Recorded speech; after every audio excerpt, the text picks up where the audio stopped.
Welcome back to Tenza Motorsports. Today we are going to be talking about eBay, how to use eBay, what to buy, what not to buy from eBay. I'll be sharing some experiences with some of the builds that I've done using eBay parts. And then we're going to go over all the eBay parts that I have on my car that are either brand name or no name and why I bought them. But before we get into that, I want to say thank you to everybody who's been interacting with my videos, leaving comments and questions. So this video that we're doing today came about from another video that I did a little bit ago on how not to build your race car, and that video came from another one where I was going around my race car and showing everybody everything, and that video came from another comment. So it helps us both out. It helps give me video ideas to go over and talk about things on the car, and it also helps answer questions. Instead of leaving a comment behind that can get confusing and really long, I'm able to actually talk to everybody and show exactly what's going on with the car and be able to explain it better with a video. So that being said, let's jump right into it and go down the list of things that are eBay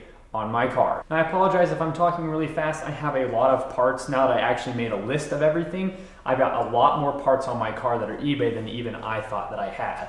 And one more thing before we go into this, there is a major difference between a brand name part that is being sold on eBay and a no name or an unknown part being sold on eBay. When people say an eBay turbo, eBay is not making turbos. They are super cheap, unbranded turbos that are being sold on eBay. So don't ever think that eBay is one manufacturing these parts. As far as I know, eBay doesn't really make anything themselves. Everything is being posted.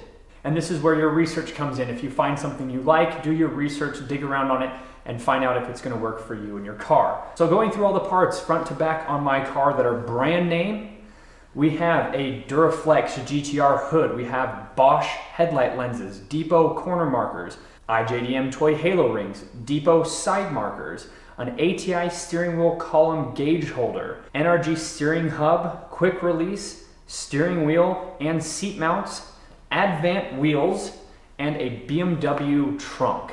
Now, all these parts were bought from eBay, but they actually come from other websites. So IJDM Toy has their own website, but they had their rings posted on eBay. So oftentimes I will actually go down into the description or use their username to find out if these guys are the makers or suppliers of these parts originally, or if this is some sort of middleman that is posting them on eBay. So that's my list of brand name parts. My no name or unknown parts are the red toe strap in the front, the front lip, front bumper, kidney grills, center hood vent, fender side vents, front strut bar, headers, shifter and brake boot, the colored instrument overlays, the toggle switches, which include all of my e-stop, the LEDs, and some of the other components are all bought from eBay, my boost gauge, my door straps, my 4-point harnesses, my harness bar, my rear fenders, my tail lights,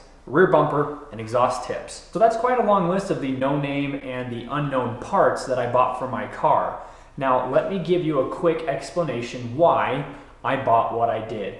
Every single part on this list, save one item, doesn't affect the car's performance.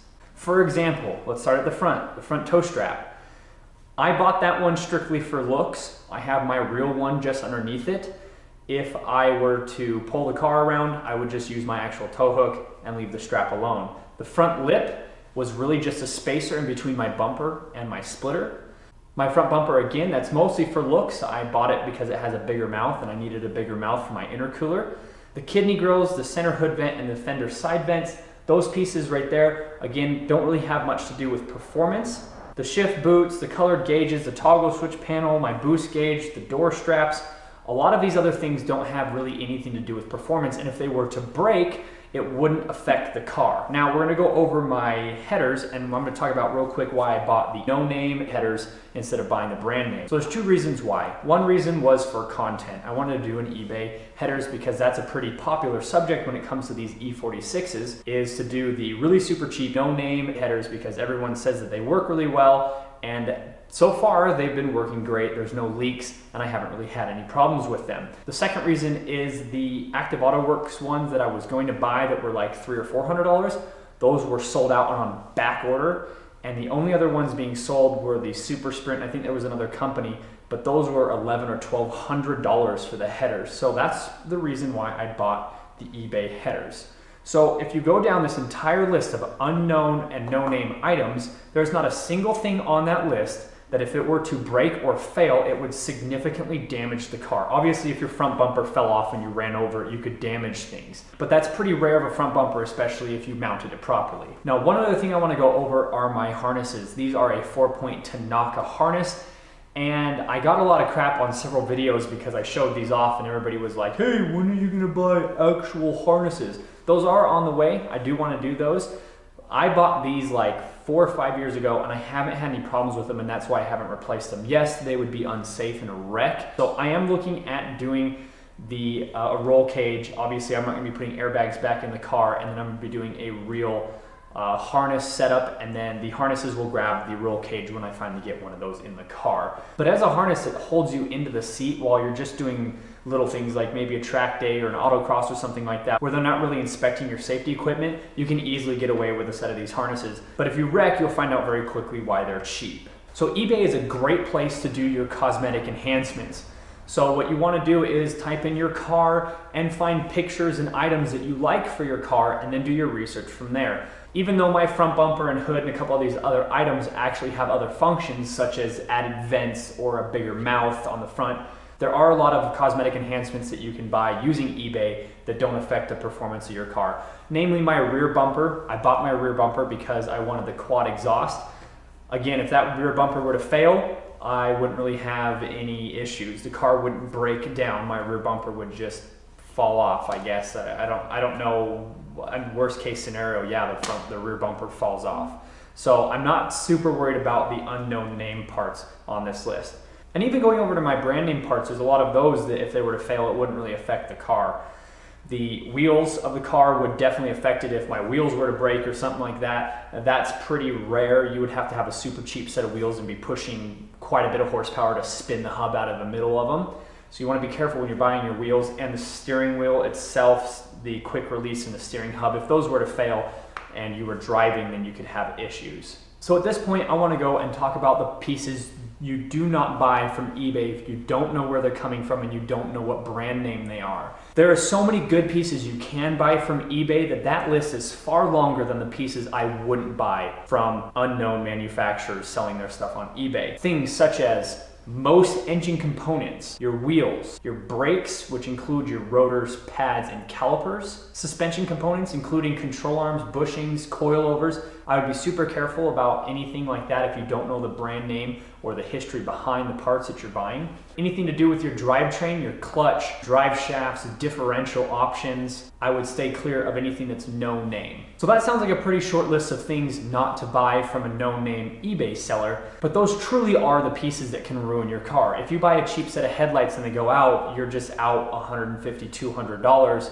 But if you buy an eBay piston kit for your car and they get ruined, your engine's gone. So you're out several $1,000s. So you definitely want to go into this situation thinking about all your options, do a lot of research, get all the information under your belt before you make these purchases. Talk to people, go to forums, check out videos such as mine. I'm hoping that this video here helps anybody who's looking at eBay parts know what to buy and what not to buy from eBay. Now, one more point I want to make before I wrap this up is it's not just eBay. This goes for Amazon, Wish, any other really cheap Chinese manufacturers of parts. You want to just be super careful of all that. Do your research and read the reviews. So that's going to wrap up today's video. If you enjoyed it, hit that like button. If you're new, subscribe.